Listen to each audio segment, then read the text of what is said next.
La capitale, découvrez, SB la Principauté, hôtel et restaurant.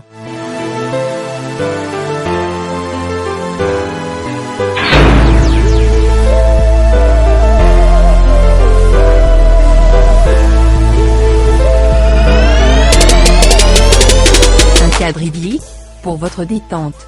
Notre restaurant-bar vous accueille, pour votre plus grand plaisir. Entre amis, ou en famille, passez d'agréables moments.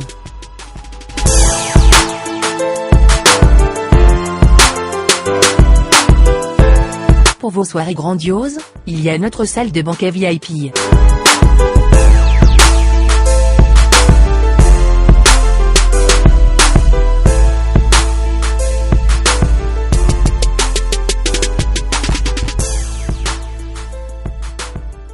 Pour toute location de salle, une suite est offerte aux mariés.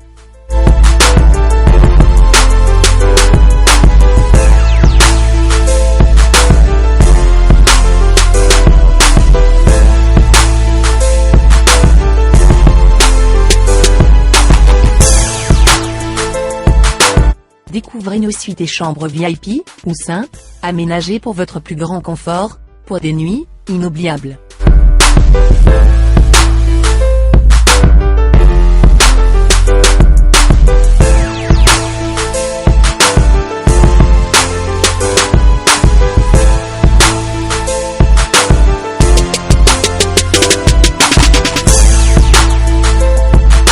Rendez-vous dès aujourd'hui, au croisement des avenues Kassavubu et Inésia, dans le quartier Matongé de la commune de Kalamou.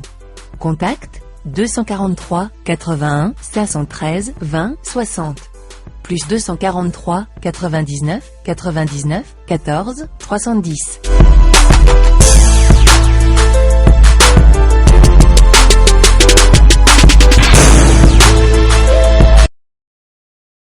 L'honneur est pour nous de vous savoir nombreux devant vos machines, fidèles internautes de www.comotopnews.com. Donc, c'est l'émission Masolo et politique qui aujourd'hui reçoit encore Maître Joseph Ngoto Kenge, qui est cadre du mouvement de libération du Congo, président, vice-président interfédéral chargé de la mobilisation de la ville de Kinshasa.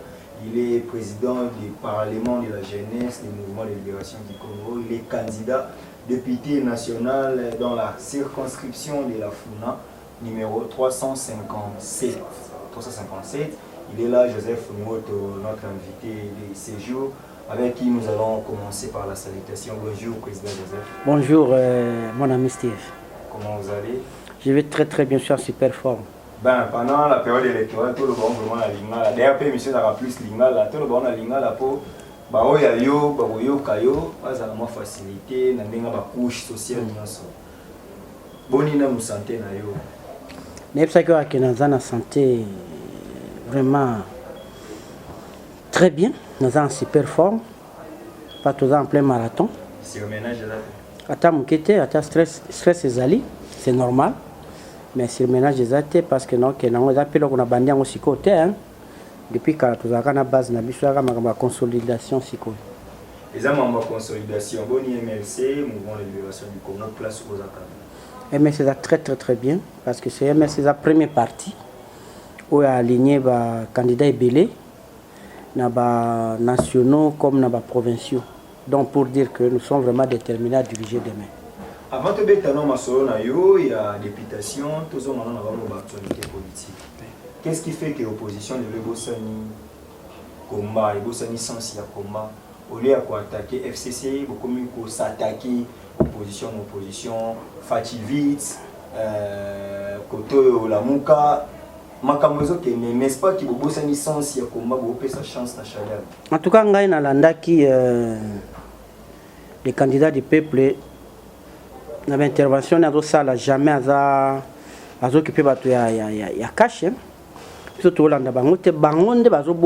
pour quel intérêt attaquer surtout dans les réseaux sociaux, attaquer mingi la muka. Surtout si la muki total en fayu nani Kabila na Shadari, surtout total la bangote. Souvent on a conflit na bango wana ya kolanda kabiso etali bango. Nous on avance. Surtout en quantité. Mais bango baza na première partie opposition, première partie. La fille est née en opposition, et puis Bazan a la caméra, et troisième en 2011, les deux leaders dits populaires, n'est-ce pas, qu'ils ont des défaillances dans le monde. Bon, popularité à partir de un nombre d'élus. MLC a une élection en 2006 a 64 députés. IDPS a une élection en 2011 a 42 députés. Je ne sais pas c'est qui les grands. MLC na ville à Kinshasa aussi 48 députés. Abima Yemoko na 22. Total à ce qui IDPS mbalo a combien? MLC a aligné sur 500 sièges. Il y a des candidats sur le plan national à aligner 500. Donc, à partout, il y a des candidats qui ont la liste de remplissage, il y a 489, c'est la première partie. L'IDP, la première, à 371. Vous avez un écart. Cela veut dire que dans le territoire rebelle, il y a des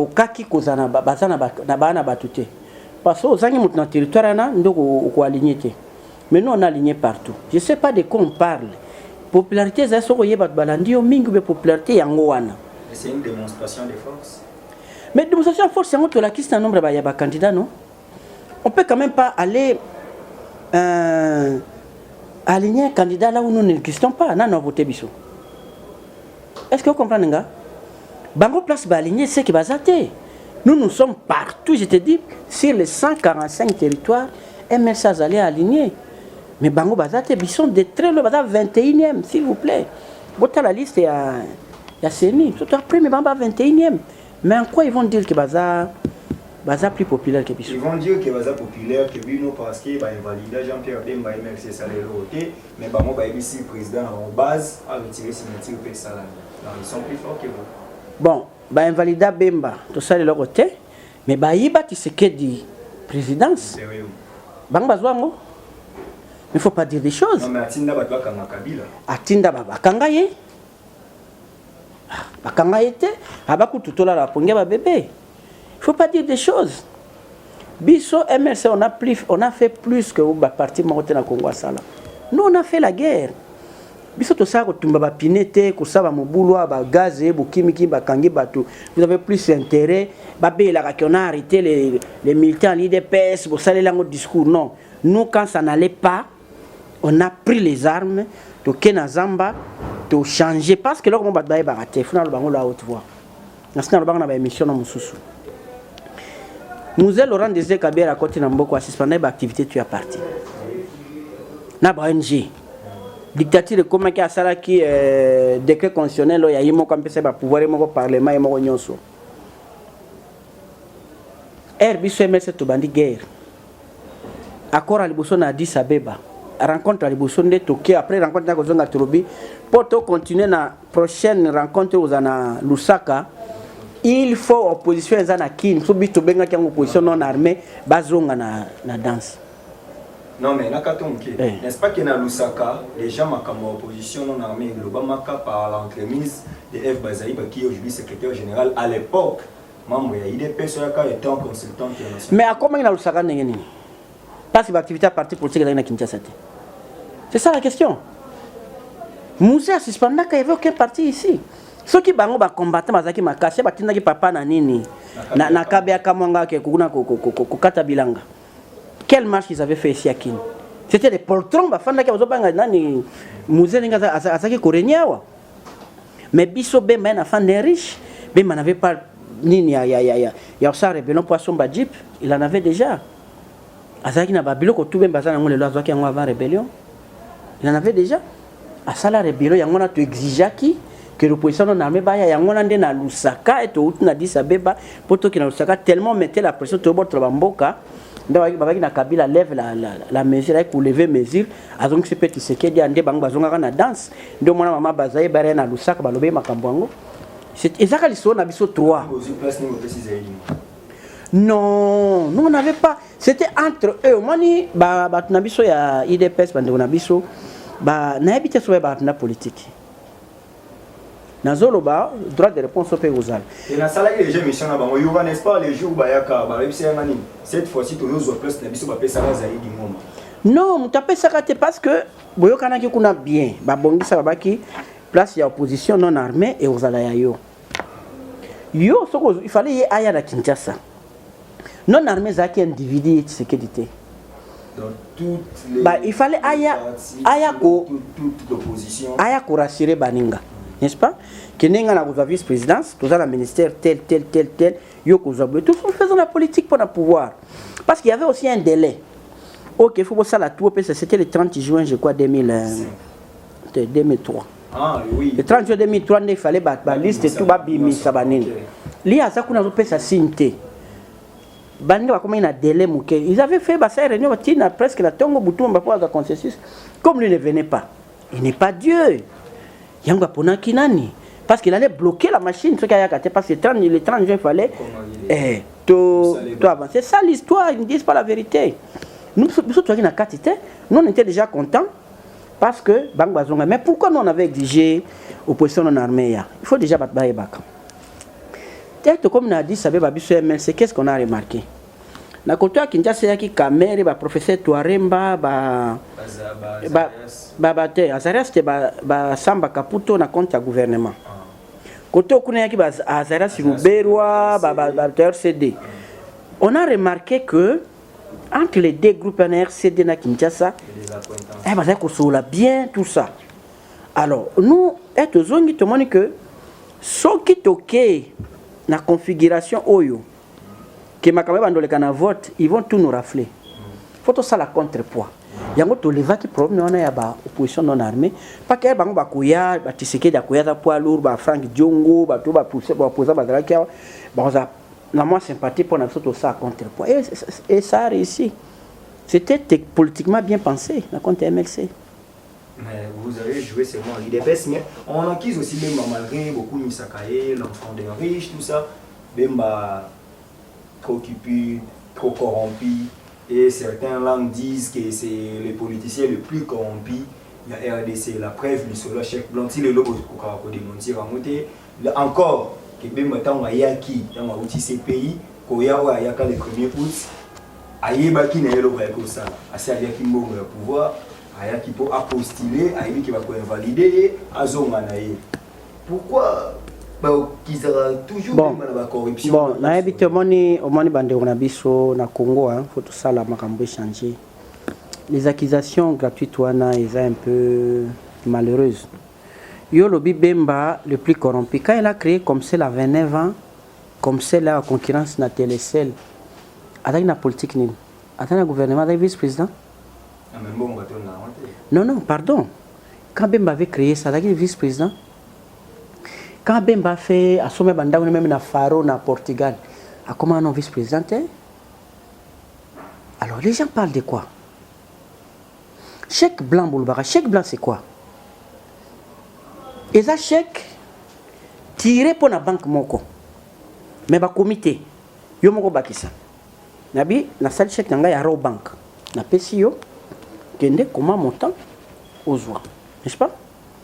Baïb Sata Bissou, chaque angle, celle-là qui bemba wana plan, et ça qui n'a banque ni. Ne fais-ce que ça, non? Pas c'est facile de dire chèque blanc. Kakaboui, à Kendoa, avec un chèque blanc, allez. Crédit lyonnais, oh, Ninibou. Non. Comme nous disent, bemba, celle-là qui a une banque telle. Tolanda, ça fait sérieux. Et puis, on a rencontré des difficultés terribles. Kabila ne peut pas donner un franc à Bemba. Kabila a tout fait pour Bemba, à éliminer Bemba. Vous comprenez? Il n'y a pas de Nini que Bemba a corrompu. Ba corrompu Nani. Pour bloquer machine, pour ligner l'élection Salamate, c'est vous qui êtes derrière tout ça. Pour ligner Kaka, ça. Vous bloquez machine pour que tout est dans la transition et dans la transition, il faut Kabila continue. Donc Bemba, c'est lui qui a la marmite, c'est lui qui prépare tout ça. Merci beaucoup de l'occasion Pessingaï. Nous sommes au mois de décembre 2016. Accord il y a aussi il y a Simbité Congo qui n'est pas mal. Qui se qu'est d'apprécier l'avertissement. Ils sont en opposition, tout ça meeting d'apprécier l'avertissement. Les pays au bord de l'implosion. Ma bengi bisoto kende na Senko. To comme na Senko to sali accord. Allez lire dans cet accord là. C'est écrit noir sur blanc que les MLC et les Front pour le respect de la Constitution est contre le glissement de Kabila. C'est écrit. Pourquoi? Parce que nous, une année avant, on a un dialogue technique. Pour tout cela, autour à Séni, quelles sont les difficultés à Séni? Pour n'abisso Kabila n'est pas intelligent tout ça, à couper sa bisonine. Sérieux. Non, ça sérieuxité. Kabila a la gestion tout ça, on a refusé. Mais attention, nous on a réclamé le. Mais jamais vous accusez que vous tous vous travaillez. Yo kana no nazo kende na oya wana. Toboyi. Toye na accord. Ayokan ba partage à pouvoir. Premier ministre a kene na rassemblement. Baba biso emese turubaki biso na kati ya gouvernement wana tozalité. Alors wapi biso tozowe la loso kozana Kabila. Kosala tosana na Kabila ezalaka gouvernement 1+3 oyo ba programme ezaka déjà défini ensemble na San City ba pesa ke Kabiso to exécuter pour organiser référendum pour unifier armée, c'était bien précis. Quand on a un gouvernement à Kabila, c'est que ça le programme à Kabila. Au programme à Kabila, ça m'a bé. Voilà pourquoi les MLC n'aiment jamais quand on a ça à Kabila. Les gens qui disent ça, c'est eux qui ont pleuré ici pour donner les noms aux après ministre à Kabila, pas nous. Pas nous, Bemba ne court pas derrière, les MLC ne courent pas derrière Kabila. Non, jamais. Mais même Bemba ne court pas derrière Kabila. En fait, les lots, ceux qui nous suivent doivent se comprendre. Le MLC n'a IDPS, vous voulez la ligne. Parce que même vous savez, l'alliance est où mais à Kate. Et si on accuse, les MLC accusent plus l'IDPS, l'IDPS accuse plus les MLC. Quand on a la Mouka, on va attaquer ma casse à la MLC. Nous avons appelé côté MLC, nous avons plus IDPS. Qu'est-ce qui se passe au geste? Non, non, on a vraiment sur Talingaï, tous avons un parlement, sur Talingaï, un groupe, sur des dirigeants à Bissau, qui parlent de l'IDPS. Ce sont des adversaires. Sans toujours le pouvoir, bien que tu collabores sur des points précis, surtout la qualité, parce que n'a pas partenaire que bon maman comme belé, bandé on a besoin d'un PMP correct, c'est un maman belé. Pour question de réserve dans un sens, la militant simple n'a pas maman belé naïbi. Mais comme dans le cadre, je me réserve de le dire. Maman belé, au bas ça rapidement peut régloter. Bisous tu es là côté. Tu sais quand tu viens négocier avec Baninga, ça veut dire au moni qui au quitter Yomoko, n'est-ce pas? Au monde que quitté yomokondoye non pas ce exemple il y a un gouvernement un parlement Knesset il y a Israël baza 3 grands partis baza so 33 nombre moko boy premier parti a qui a son 16 deuxième parti a 12 ou 13. Les partis minoritaires wana a 6. N'est-ce pas? Cela veut dire c'est important pas na nyonso. Ce qui a yoka no ya 12, ba ko majorité yo marqué ba 17 na yo OK opposition. Ce pas OK donc moto ya muke azate. Ero yoko suana moninga na politique so comme que quelque part ezama comme chose na ngote. Peut-être des personnes ozala ningo zo bozana bato belé mais là c'est logistique. Rozanga oyo fayulu ako pesa yo ou par exemple Moïse ako pesa yo comprendre donc tout c'est complétaire mais nos amis quand ils viennent ils pensent que ce sont des dieux parce qu'ils ont fait d'ailleurs faire 36 ans en opposition c'est non il ne faut pas crier c'est que vous étiez incapable comment on a pouvoir c'est ça l'explication comment on peut faire 36 ans vous en avez fait 20 ans banane c'est 20 ans vous comptez à 2006 tu dois compter qu'à 2006. Tu dois compter 2006, tu sais comme une législature, moi on est tout salé, tout en opposition. Après l'élection, tu es en la majorité, tu construis le gouvernement. Ça, je te promets. Bah, si on s'en nous, on a aligné. Vous refusez la machine à voter. Machine, je suis loin de boy.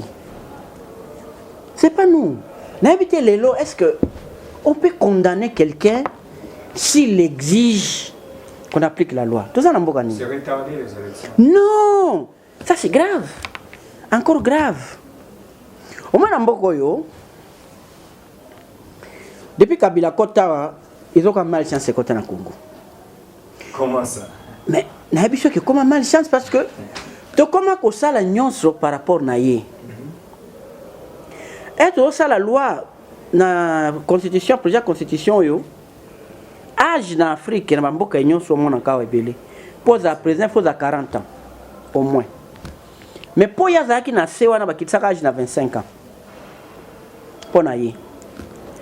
To kema kama niveau d'études, ça fait quoi? Il faut expérience balongola ka niveau d'études. Ozolanda. Pour yazana na diplôme des années prouvé. À part honoris causa ça biso OK on les consent en zoango. Je ne sais pas. To komi le quoi souffraka na 2006 akimaka débat contradictoire ni ba prévoyaka. Et comme en 2011 balongoli un tour comme kaka deux tours kaka et comme kaka un tour pour kaka quoi aménager. To comme en 2016 mandé aussi là au dialogue. Baké auteur d'article 70. Il n'est pas candidat donc si makambo étude. Aux Hollande. Alors, loi to fana na binoa a swani na Moïse a Kabol ba province ya qui prévu na constitution te a créé la biso les commissaires spéciaux. La constitution to lukeza la kate. To nini? Donc a comme ko habitude jusqu'à aller à la muki a se pena maman livre babimi sa makambo pona ko nini biso. Loi électorale et boy machine à voter. Lorsque vous êtes yango, pourquoi? Toi, Nicolas Bango, les notes? J'étais avec Nanga, il y a 3 semaines passées, qui a une question-réponse. Il nous a dit que l'innombre de besoins du monde en anglais politique. L'article 157, si je ne m'abuse pas, de la loi électorale, il dit bien que vote électronique ou à bulletin. Et le bas qui était que, déjà, vote, c'est ça, un bulletin. Ils ont une machine, ils ont une imprimante. Non, pardon. Le président Séni ne peut pas croire que Batunion Soba Bazoba. Mais il ne peut pas aussi croire que Batunion Soba va utiliser la machine. La preuve, la preuve,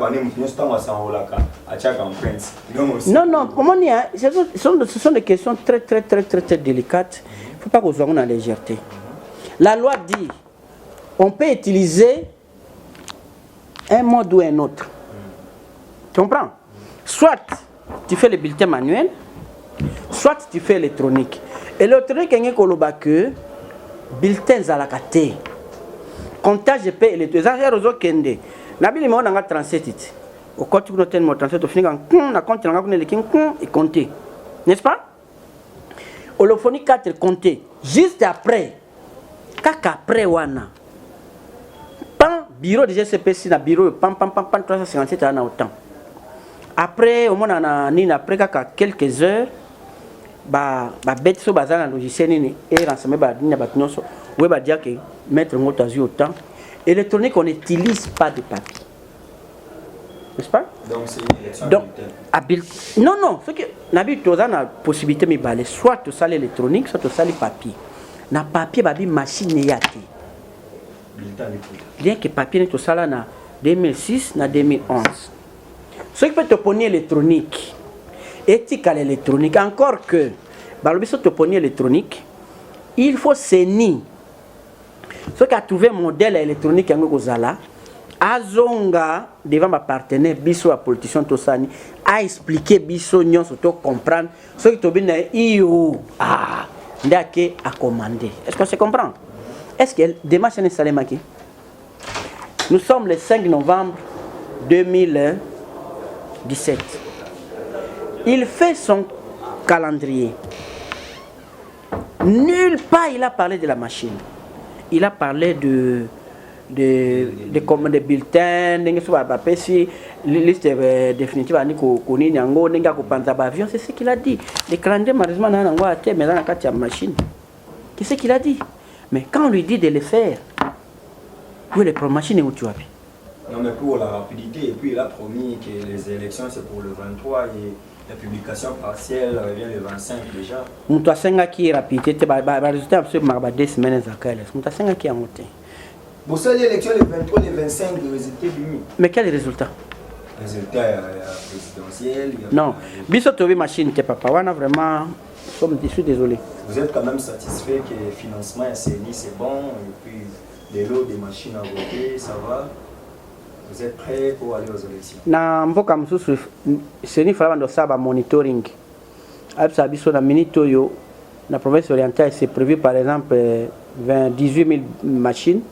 Na minito yo na absa bino 15 500 eza na tel mboka. Donc tout ça quoi cheminer yango apesa kango régulièrement. Ba groupe électrogène ils mais jusque là c'est un flou total, on ne sait rien.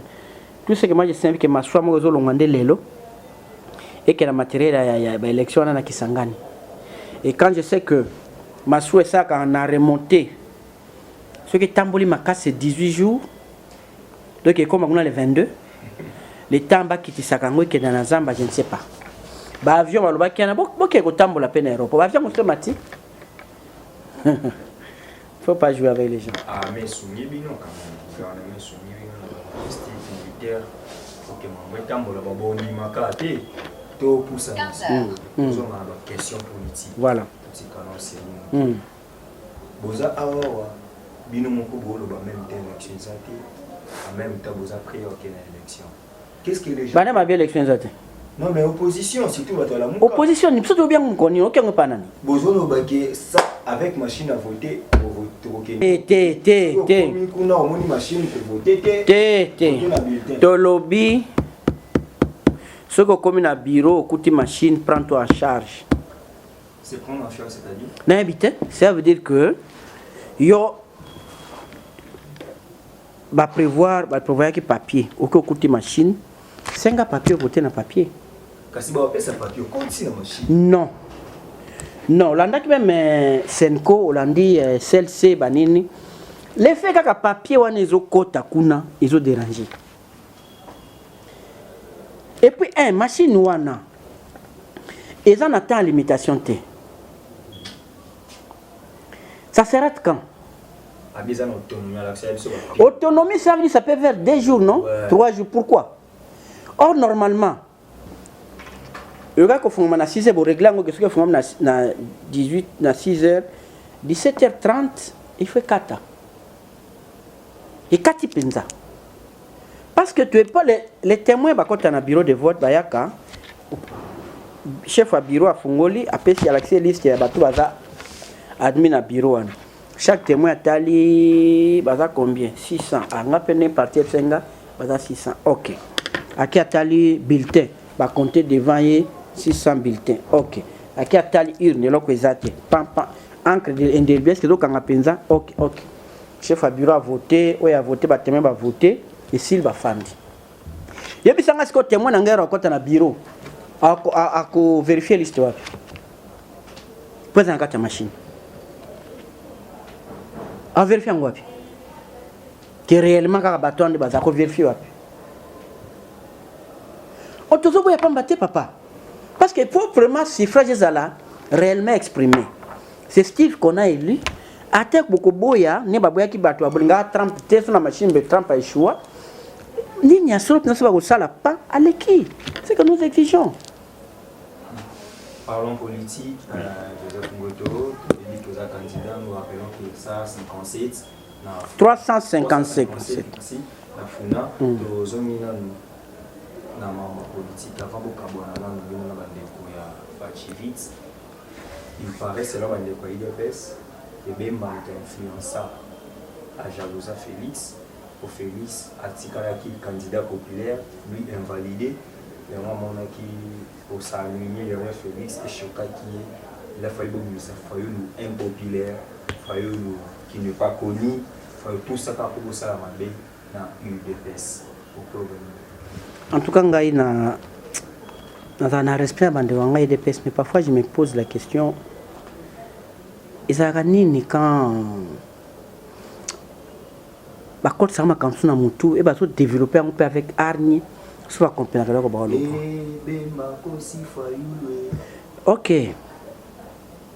Tout ça dans Genève. Non, le secrétaire général explique très bien. Et bah quand il y a un consensus, c'est Félix qui a exigé à ce que dans le débat où il va tout invalider bah ça la terre. Il est Félix.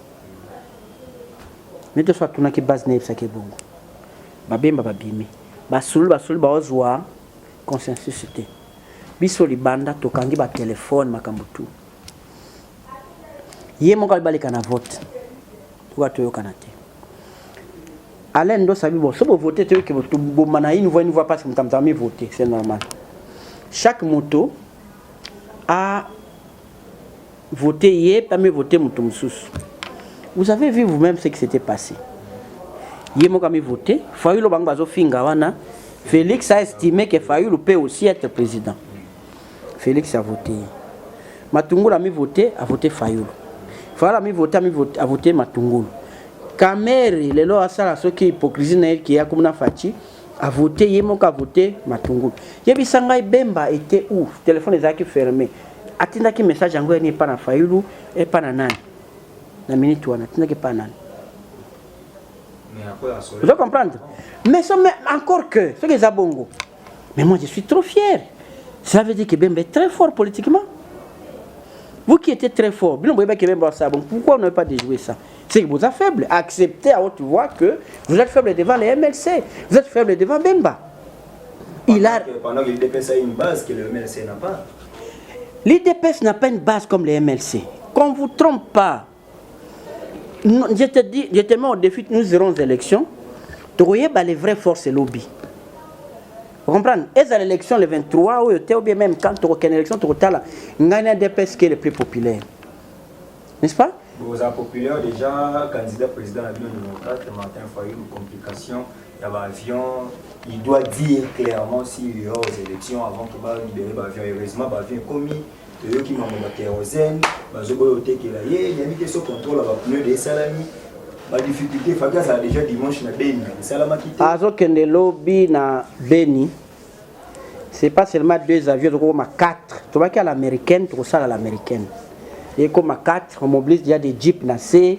ba moto tu ko tamba zamba boyo mwana campagne à l'américaine ba msuba kelo na Congo Airways na waki ba Bukavu na Congo Airways ba kena na Congo Airways nous tous allons avec notre avion tu kita na Beni tu lobby to kena na Butembo tu là na Goma tu sal meeting to kena Bukavu tu sal tu ko là na Kisangani donc ba avion c'est yaki mais kaka comme toujours le commis toke na ba kobil ba ni bateka kérosène noter kérosène ezate réserve pourquoi kabate ke la biso te mais tolu ka banzela mususu batana braza ata monisco to somba pour ba avion na biso et tambola donc quand na so allé bien parce que wana le comment na bosana ke ko répondre le que to petit Fati qui est populaire Fati toke na Fayulu omoni kuna ezaki nini ils se sont dit des choses en face na quand ça émission no mona le baka que to zakana no bien le baka que j'avais mis en garde ba jeune ya pepper de bakendaka ko porter plainte pour un diplôme à Fati oui na le baka mais est-ce que cela veut dire que plainte en ezate ezali non aujourd'hui l'on a Kokonyangi le ministre Kokonyangi il a dit à plusieurs fois bon, à supposer nous on savait les informations que vous désignez surtout désigner Fati le dimanche wana lundi le procureur allait transmettre les dossiers dans le tribunal la cour allait les condamner le jeudi vendredi à connaître Soriana et Moïse Katumbi il n'allait pas venir ici pour battre campagne bang biango de toutes les façons c'est trop biboué ok pourquoi pas le deuxième choix était là quand même populaire Kamera populaire ouais. Troisième aux élections 2015 il y en a donne moi aux élections les longs au biso tout au mordre les doigts ils ont un nouveau majeur ba nouveau majeur m'a plus de 9 millions ils ont jeté banana baby baebi Fatite baebi Gwebemba te hein baebi Kamerite mais au moins baebi Shadar bon baebi na nenga course ko ke so bon tafinga mama na baebi na nengwana biso to lobelango ke mutaboye bino bana biso abibi finga mama no bo voter ndengeni baebi na nengwana baebi que arrêt à cour pena ba rendre bo babi kazimba zonga gouverneur ye Shadari a télémeli arrêt à cour En passant aux avocats, il y aura des effets sur le plan administratif parce que les gouverneurs là s'est dit déjà être rétablis. Mais je te dis que ce monsieur-là, Alaline Pongi Kimia, on a fait de lui un multimillionnaire. Voilà. Il est à Tabanane Kimia. Beaucoup fout à colis parce qu'il a un arrêt à gouverneur. Mais vous avez fait de quelqu'un créer un riche. Un riche multi, Kimia Bakoli à lobby. Tout ça, Chadari. Mais Chadari, Chadari. S'il y a qui sont dans le Parlement, interpeller le ministre de la motion incidentielle, va contrôler. Voilà mon tandengoyo, pas passer un boc. Mais vous faites peur. Nanini. Tony Sikatama. Ok, vous êtes dans la classe, ou exiger dans chaque société, beaucoup ça l'appel. Dans le stade, où il y a une demande d'explication, ça c'est quoi? Ah non. Aki atana kingabwa pesa mbongo na bana kingabwa tena tena monga fula place ya fanaga apesa mbongo te so ba roya non mais pour pesa mbongo nezo ça la bonne élection lelo tozaki trop politique to betana nous parce que ndenge boke na bataille FCC organisée opposition non organisée non c'est bon on a 4 place na lobaka c'était peut-être une erreur de notre part. Opposition que si nous n'allons pas regrouper, te reperdre. On a vraiment commis une erreur grave. Dans Madagascar, élection au Salema, opposition qui n'a ordre de disperser. Le président en place à Zahig Madma est 3e. Deux oppositions deux premiers bakés dans deuxième tour. Les oppositions à un tour. C'est possible qu'il faille ça à 36, Fatia Saliso 25, Chada c'est 13. Avec la machine à voter. Il y a la machine, tu pas loin la machine. Donc, il y a des photos qui non, c'était ce que tu maximiser chance. Tu comprends? Tu as chance tout à côté de c'était pour maximiser. Simbité, il fasse la route. D'ailleurs, Baba, tu campagne sur quoi?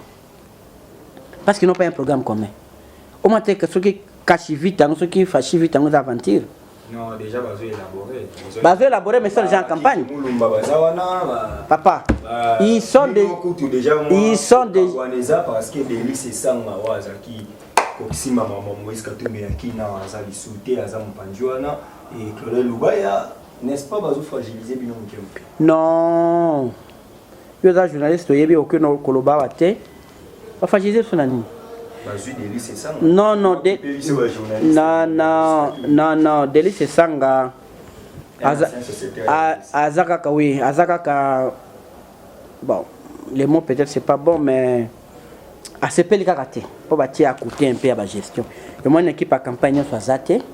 Compte tenu à ma Kamboboka à Genève, voilà, Banini. Confiance, c'est ça, les sous-soutés. Ils bouffaient l'argent des journalistes. Bon, on a évité, on a battu belé, à Zalaki, Penaninte, tout tient dans nos pembeni. Alors, ACP n'est qu'à rater. Et puis, il faut te data to lobby, tu sais qu'il reste une icône. Alors, il y a un monde qui a contre tu sais qu'il peut te poser problème. Ah, ça a sauvé ta peau, Naïmoko. Ah, ma député, c'est seulement ça. Claudia Loubaya, même parce qu'ils sont candidats députés là-bas. Ils ont peur que la Mouka Bokota Kassa était parce que Kassa à l'unanimité, c'est Tshisekedi. Quelle unanimité? Bon, Babundana nani ndengenin. Babundana Nango Kazani ndengenin. Oh, Kassa Zara Balubate, Kassa il y a les loulous, il y a les songés, il y a les tétés là. Il y a tout qu'on ira. On ira à Kassai. Dans Boujima, il est là, on ira. Quel territoire ne vous fait pas peur? Tu repères d'un côté? Soit venu Bisso MLC. Kassai va beau-frère na Bisso. Maman Lilia Naza de Kassai. Centre. Ma beau-frère va voter pour la Fayoulou. Donc tu vas leur monter. Au contraire, nous on a un discours à leur dire. Babomi Bilo na Kameyan Sapouawa. Félix n'a jamais mis son pied là-bas. Pour vous réconforter, Félix n'a jamais condamné le gouvernement de manière solennelle pour Nabaliwa, Bango. Nous, on a un discours à leur dire. Bon, tu vas soutenir. Parler des mecs moto, candidats, nini ozo kanisa pona kosala une fois ili na parlement na bato ba olanda yo ya funa député nyonso azoloba ke ye moko osala quelque chose akokosa bino député musani eza mibale kovote mibeko na kocontrôler exécution ya mibeko wana nde misala ya député yo moko okozala na idée no ya malamu mais soki oza na kati ya majorité toza na minorité bino mpe bondo kaka toti nde kuna asalaka eloko te nakoki mpe kointerpele lelo ministre soki aye parti oyo ya ngai bato oyo ya ngai baza na kati ya majorité te ekosimba nango te yango ngai naosenga bino ngai nazali MLC to na politique na biso na cadre ya MLC na lamuka bovote mpo na ngai bovote mpo ya lamuka comme ça soki tozwi majorité loi nga nazomema boko permettre yango bima na ndenge kende oza majorité nazokende kosatake la loi sur les asbel na boyi makambo ya tribalisme oyo makambo ya association nous les ressortissants ya bani il faut esi là les ressortissants de Congo les Nekongo les Bangala kokisi toboyi yango ezoboma mboka omona mutu batie na musala oliazwa Steve azaliawa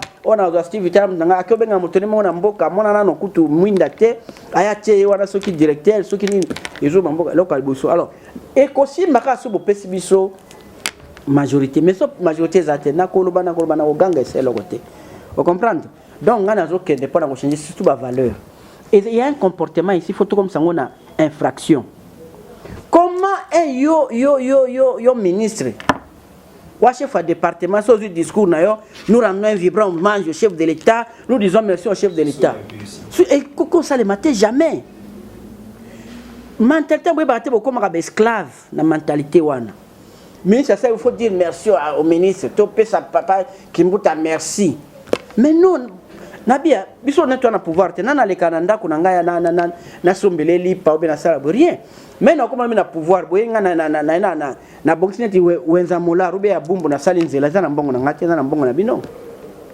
bo pesa nga merci ya nini erbo ke na ba distributeur na mnogo zwa mbongo beti nini pa mbongo na bimi pesa distributeur merci eza droit na bino il faut tout changer mentalité famille ezo esika bo moto ya moto ezo esika de là bokoma bokofunguma belé ba programme belé bo wana ko appliquer facilement ce qu'on reprendre bo moto no comprendre c'est quoi ton pays ou comprendre c'est quoi être congolais c'est pas la tribu vous verrez que beaucoup de choses qu'on vite numéro 357 na funa to rochité ba voter mo docteur Joseph et sikoyo question na tuna ba candidat naso ils ont bébé moral que bah tout nyonso bazo postuler est-ce que ba critères ezaki trop faible et moi na boya mina ba vendeuse ya mapa ba maman maraîchère il suffit qu'à répondre aux critères ba musicien ba comédien tout le monde est-ce que tout le monde là va légiférer les bon il y a des critères pour critères les aliwana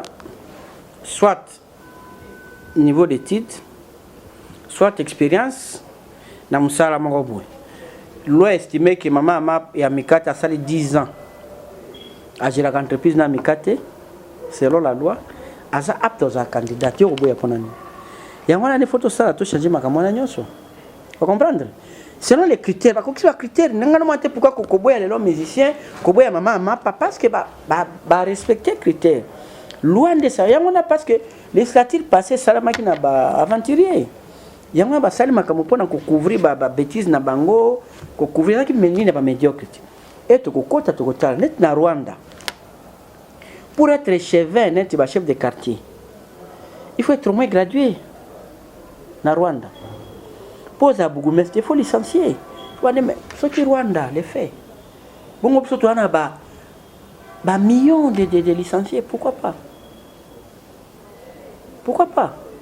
na ba vacances parlementaires ba maison à base ngai nazala nga mutu abato omal pelo komoko bokondana pe na kotoa na côté pe ba député kalate moi défaut mo pe na biso ba population eza nini ba population belé ba komisa présence ya député et comme eza net distributeur en bongo tu comprends yamba te bien so mo na na mbongo te net nga na funa c'est 6 et 7 communes et des grandes communes. Des grandes communes. Alors, si vous allez me dire, à chaque fois que je quitte, il faut que je gagne combien? voyez un peu yango mpe bamisusu bakimaka so population azo facilité tâche que totindaki yo par exemple lelo makala eza enclavé makala ezokata na nzela eza te osala tu so okei nzela ekóma na makala courant mpe ekóma bosala ata ke bacommune eza mwa reculé bomema ata banini d'attraction kuna otiena te palais de sport neti na bumbu comprendre championnat basket sobe twangu na bato epesa importance bosebla mwa ndenge wana na makala ekomema voilà bino nde bokotuna ngai oprometaki biso ke okoya na nzela awa oyo eza bona na expliqué bino monsieur komi tozolia te yo boye omoni ke même naza na bamillion na cette commune nakoka te yosala nini nabombanaka vacances na kepoto donc population peut a facilité biso. Quelles sont les stratégies prévues pour que l'élection na yo ezala possible?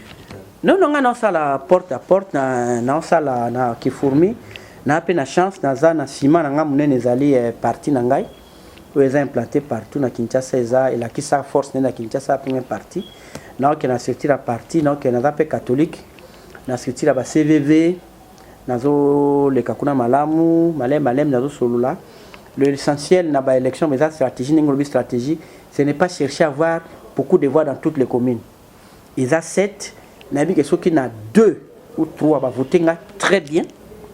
Des choses en loi. Nanandal, Ngiringiri, Kasavubu, Kalamu, dans ma partie à Selembao, il y a que Wana, je l'avoue, Makala n'est bien représenté. Nous s'appuyer na candidat député provincial Nabiso et puis Bumbu pe na s'appuyer na président ya Kaspa ya chef nangaya na APK na s'appuyer na bango pour na leka mengiri ndal Kasavubu place yozali amastano tout ba voter ngai famille batutu.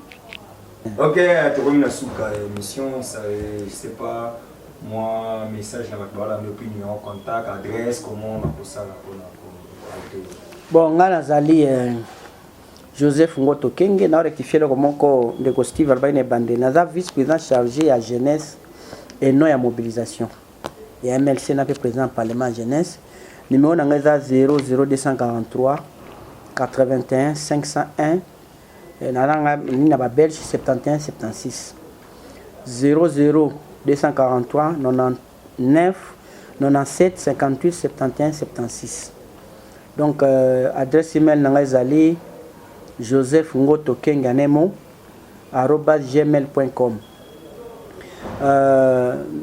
nazaka nanga accessible obenga ba numéro na nyonso na WhatsApp uza na poto za toko échanger nazaka très cool parmi ba qualité nanga nazaka trop tolérant voilà donc vous avez bandé on a bino nga naza na bunde ya bino naza infidèle de fidèle na MLC on n'a pas lâché Jean-Pierre depuis vous avez bandé on a bino na Makala Bumbu Selembao Bandal Kalamu Ngiringiri nyeni botinda bango ba ponangai boko sepela MLC za parti oyo et promouvoir ka ba jeune parti dans le projet malamu. Donc, biso to kokene vote le 23, mais to boy machine à voter, tout ça vous répéter. C'est paradoxal. Et ça paradoxal tenasili sawana à moins que peuple oebisangai que respect à loi et ça paradoxal. Or nga nazo bundela kaka respect à loi. Loi et boy machine, calendrier boy machine, ko ebisangai que pragmatique et ça cela veut dire que oza tabac basal makamuna ko oliaka nini ngulu teme na ndako bakibomi onzala botia bika ngulu ndezali ya olia sala ngona musulman soka olia ngulu mode la fin ngawana. Là je comprends que les gens pas si na logique bande ko MLC na la mukambo ke machine à voter na auto zomona les gens pas si parce que tu dis que l'élection est le 23 mais machine à voter les alliés.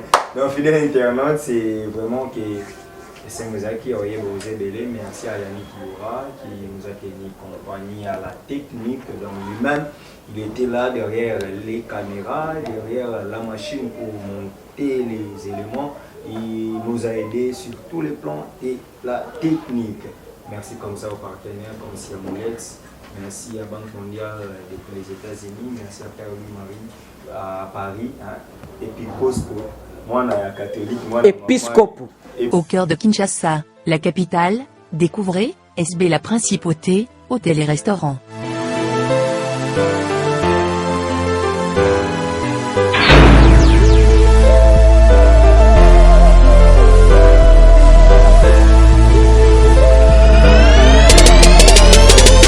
Un cadre idyllique pour votre détente. Notre restaurant-bar vous accueille pour votre plus grand plaisir. Entre amis ou en famille, passez d'agréables moments.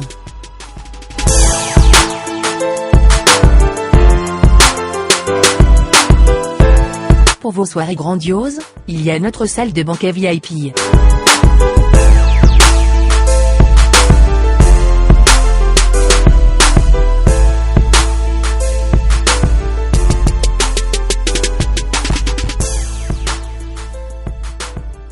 Pour toute location de salle, une suite est offerte aux mariés.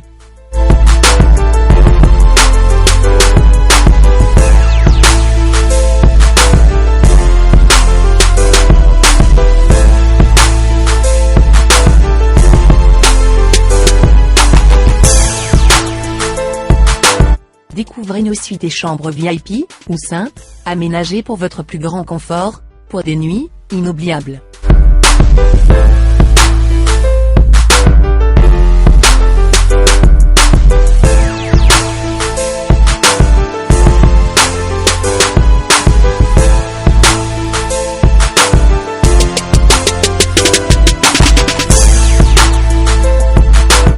Rendez-vous dès aujourd'hui, au croisement des avenues Kassavubu et Inésia, dans le quartier Matongé de la commune de Kalamou. Contact, 243 81 513 20 60. Plus 243 99 99 14 310.